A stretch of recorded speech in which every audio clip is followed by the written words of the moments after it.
kita bersama-sama bayangkan. Kita bayangkan jika kita ini merupakan seekor singa yang ada di savana. Kira-kira makanan apa aja yang bisa kita buru di dalam savana itu, dan kira-kira makanan apa saja dan hewan-hewan apa saja yang menjadi ancaman bagi kita. Coba kita bayangkan jika diri kita itu menjadi seekor singa yang ada di savana. Kira-kira yang bisa kita buru untuk kita makan apa aja hewan-hewannya? Kancil, rusa gitu ya. Jadi kemudian hari ini Ananda kita akan mempelajari peristiwa makan dan dimakan dan siapa yang makan siapa dalam ekosistem. Nah, jadi misalnya seperti rumput dimakan sapi, kemudian sapi dimakan singa. Nah, peristiwa-peristiwa itu bisa dikatakan sebagai peristiwa rantai makanan, di mana setiap makhluk hidup dalam ekosistem itu saling membutuhkan satu sama lain, sama halnya dengan kita yang membutuhkan makanan untuk bisa bertahan hidup. Nah, selain nanti mempelajari rantai makanan, kita juga akan mempelajari jaring-jaring makanan. Jadi pada hari ini kita akan membahas tentang jaring-jaring makanan dan perbedaannya dengan rantai makanan.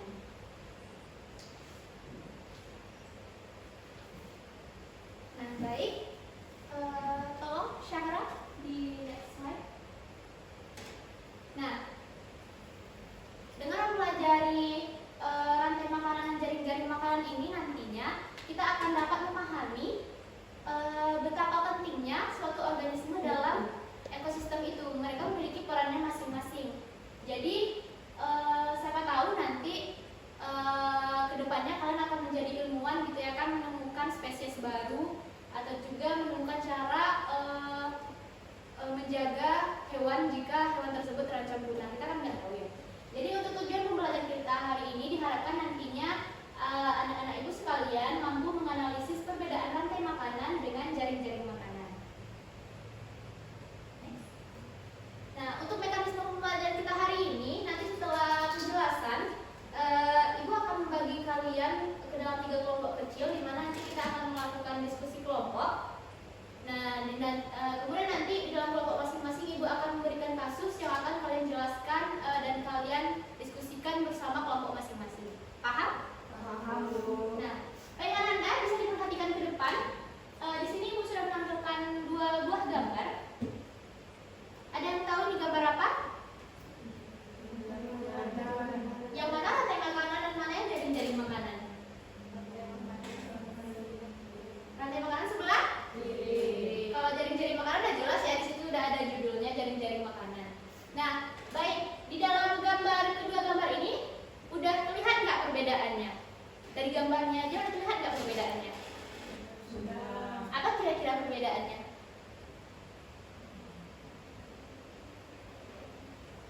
Tengok rantai makanan nih. Ini cuma segini aja. Jaring-jaring makanan tuh banyak panah-panahnya, banyak cabang-cabangnya. Nah kan? Next, Sandra.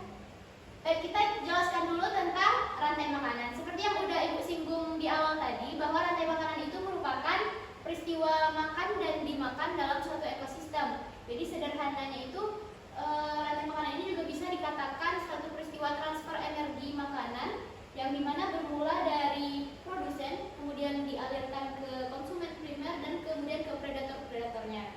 Nah, bisa kita lihat kalau dalam rantai makanan ini dia cuma ada satu jalur transfer energi saja, di mana dia dimulai dari produsen terlebih dahulu, di mana di sini contohnya produsen itu rumput. Yang di sebelah kanan ibu terlihat gambar di depan?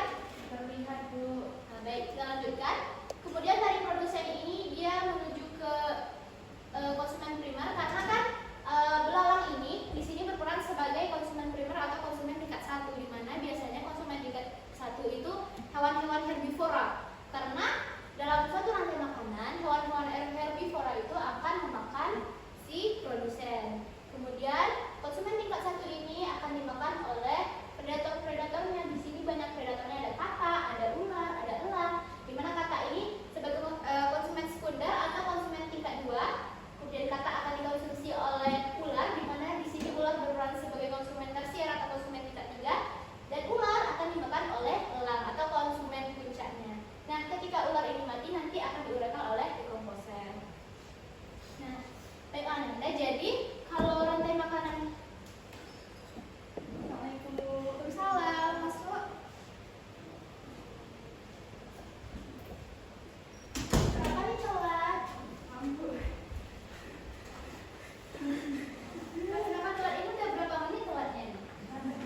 kali kita kan tahu hari ini kan ada jadwal sekolah, jadi usahakan buat alarm atau bangun lebih awal lagi. Minggu depan ibu nggak mau terima alasan lagi telat-telat karena terlambat bangun ya. Ya Bu, amin Bu. Sebentar dulu.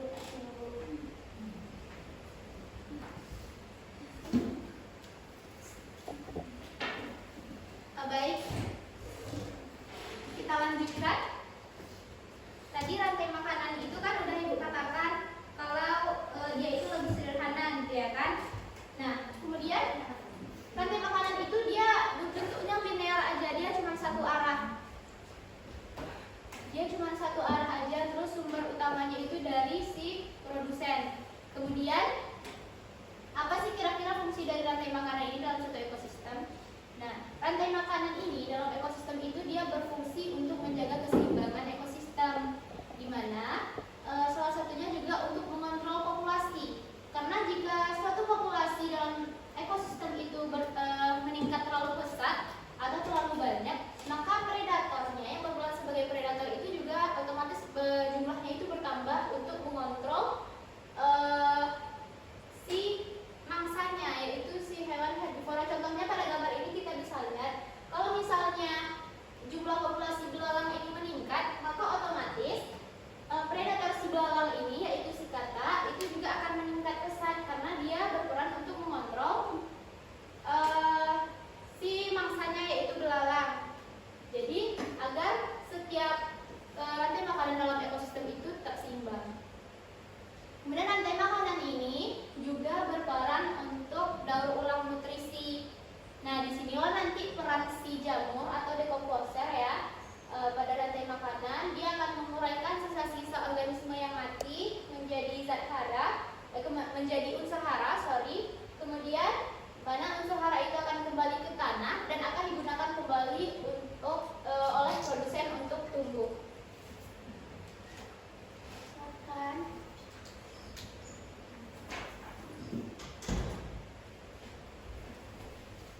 Kenapa terlambat Mel? Kesiangan juga, tadi temannya berdua itu juga kesiangan. Ada tugas juga. Berapa ibu nggak mau terima alasan lagi ya?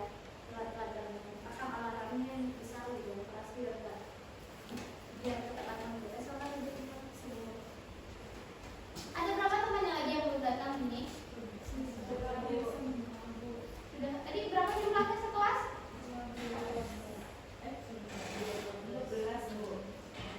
12. Ibu harap udah gak ada yang terlambat lagi ya. Baik, kita lanjutkan.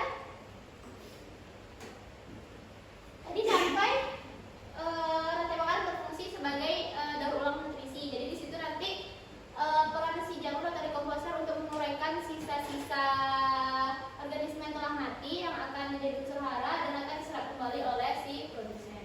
Jadi bisa kita lihat bahwa setiap organisme dalam suatu ekosistem itu memiliki perannya masing-masing dan saling berhubungan. Nah, namun kenyataannya Ananda, next. Kira-kira karena kita hari ini membahas perbedaan rantai makanan dan jaring-jaring makanan. Nah, kapan sih dia bisa dikatakan sebagai rantai makanan? Ya kan? Jadi dia bisa dikatakan sebagai rantai makanan jika terdapat perpindahan energi di dalamnya, seperti yang udah Ibu jelaskan tadi. Selain peristiwa makan dan dimakan, di dalam rantai makanan itu juga terjadi perpindahan energi saat suatu organisme itu memakan organisme yang lain. Gitu. Kemudian juga terdapat urutan. Kalau di rantai makanan tadi kan urutannya jelas, dia cuma satu arah dan dia itu linear ya kan. Kemudian udah pastinya terjadi dalam suatu ekosistem. Silakan next. Nah, oke, selanjutnya. Jadi Ananda, kenyataannya dalam suatu ekosistem itu tidak hanya terdapat satu rantai makanan saja gitu. Jadi seperti satu produsen itu tidak hanya menjadi satu sumber makanan bagi satu hewan herbivora saja. Begitupun dengan satu jenis hewan herbivora tidak hanya memakan satu jenis produsen. Contohnya pada gambar jaring-jaring makanan ini kita bisa lihat di sini ada produsen ya kan. Kemudian produsen ini bisa dimakan oleh kelinci, bisa dimakan oleh tikus, bisa dimakan oleh burung pemakan biji, bisa dimakan oleh belalang. Jadi rantai makanan itu dia lebih kompleks karena di dalamnya tidak hanya terjadi satu jalur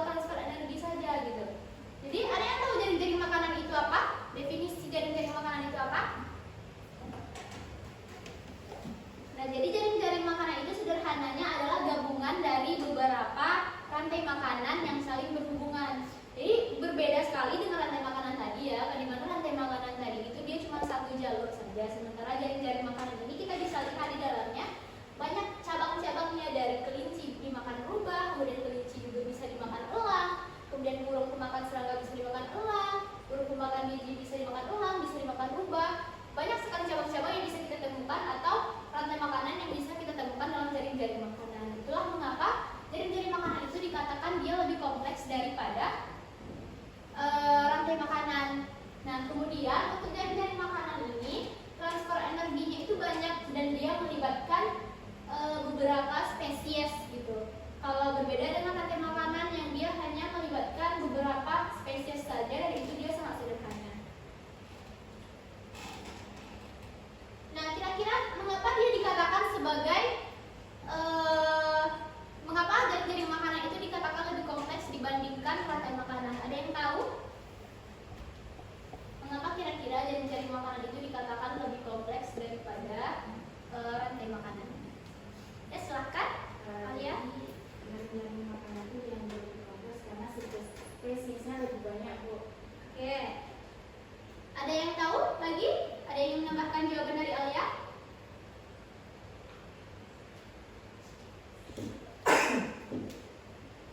Ada yang ingin menambahkan?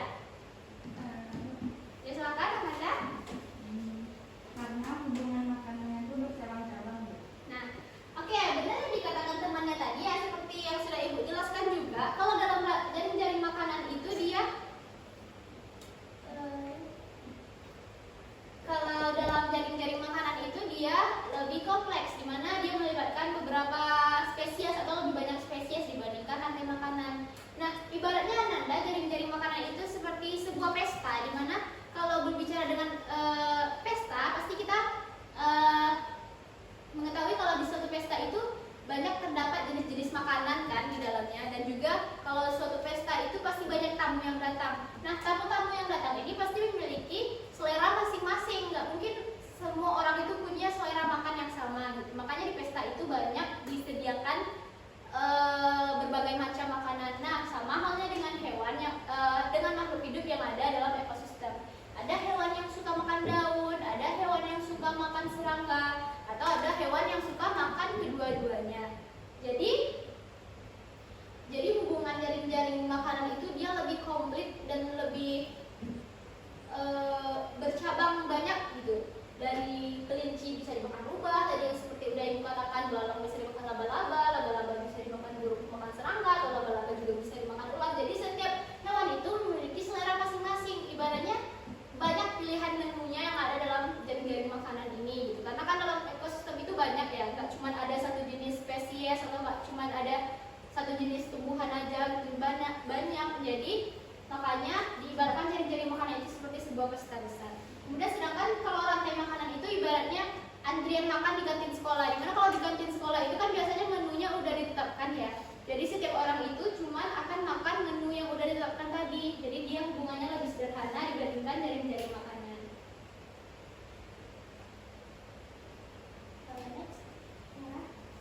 Nah, kapan dia bisa dikatakan sebagai jaring-jaring makanan? Nah, ketika terdapat banyak rantai makanan di dalamnya seperti yang udah Ibu jelaskan tadi. Kalau jaring-jaring makanan itu adalah gabungan dari beberapa rantai makanan. Nah, kemudian terdapat hubungan yang kompleks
Belakang politika bila.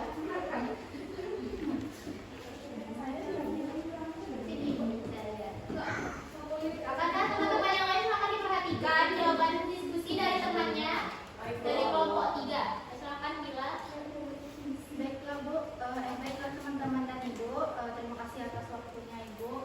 Saya dari perwakilan dari kelompok 3 ingin membacakan hasil diskusi kami. Nah, ini yang pertama yaitu tentang jaring-jaring makanan. Dimana soal pertamanya yaitu berdasarkan jaring-jaring makanan di atas, sebutkanlah makhluk hidup yang termasuk produsen. Nah, jadi yang termasuk produsen salah itu. Yang termasuk produsen itu yaitu tumbuhan. Nah, ini tumbuhan seperti rumput ya teman-teman. Nah, yang termasuk yang soal yang kedua itu sebutkan yang termasuk konsumen satu yaitu ulat, burung, tupai dan kupu-kupu. Bisa dilihat teman-teman? Bisa. Silakan dilihat di lembar LKPD masing-masing ya. Lanjut. Nah, soal ketiga yaitu sebutkan yang termasuk konsumen dua yaitu katak dan burung. Katak dan burung ya guys. Ya guys. Burungnya burung elang atau burung pipit? Burung apa? Burung pipit. Oh. Nah, yang terakhir itu konsumen tiga yaitu burung elang, ular dan rubah. Bisa guys? Bisa guys. Nah, soal dua yaitu Nah, yang kedua yaitu tentang jaring-jaring makanan. Ini kayaknya lagi. Oh iya, maaf ya guys. Iya guys. Jelaskan pendapatmu apa yang akan terjadi jika ulat tidak ada dalam suatu ekosistem. Jadi jawabannya menurut kelompok kami, jika ulatnya itu hilang, akan memutus salah satu rantai makanan dalam ekosistem tersebut. Nah, hewan-hewan yang berada di atas ulat dalam rantai makanan seperti burung dan katak harus mencari sumber makanan alternatif. Hal ini dapat memicu persaingan yang lebih ketat antar spesies untuk mendapatkan makanan. Nah, kita lanjut soal nomor 2. Yang itu, setelah kamu mengamati gambar di atas, tuliskanlah 3 rantai makanan yang terbentuk dari jaring-jaring makanan tersebut. Jadi, rantai makanan yang pertama yaitu belalang dimakan tumbuhan, laba-laba memakan belalang, burung memakan laba-laba, dan elang memakan burung. Nah, rantai makanan yang kedua yaitu burung pemakan biji memakan tumbuhan, ular memakan burung memakan biji, lalu elang memakan ular. Yang rantai makanan terakhir yaitu tikus memakan tumbuhan dan rubah memakan tikus. Dan sekian dari saya. Terima kasih. Oke, silakan kembali bila. Oke, Ananda, ada yang punya pendapat lain mengenai hasil diskusi pada kelompok masing-masing? Atau ada yang memiliki jawaban yang berbeda nih dari kelompok 3? Oke, pada kelompok 1 silakan.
memiliki satu rantai makanan saja, maka ekosistem tersebut akan sangat rentan terhadap gangguan, Bu. Sudah sekali? Sudah, Bu. Nah, benar yang dikatakan temannya tadi ya. Kemungkinan adanya rantai makanan, hanya ada satu rantai makanan dalam ekosistem itu sangat tidak realistis karena sekecil apapun ekosistem itu pasti di dalamnya memiliki keanekaragaman hayati yang dimana organismenya akan saling berinteraksi. Nah, oke Ananda, setelah diskusi kita hari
Thank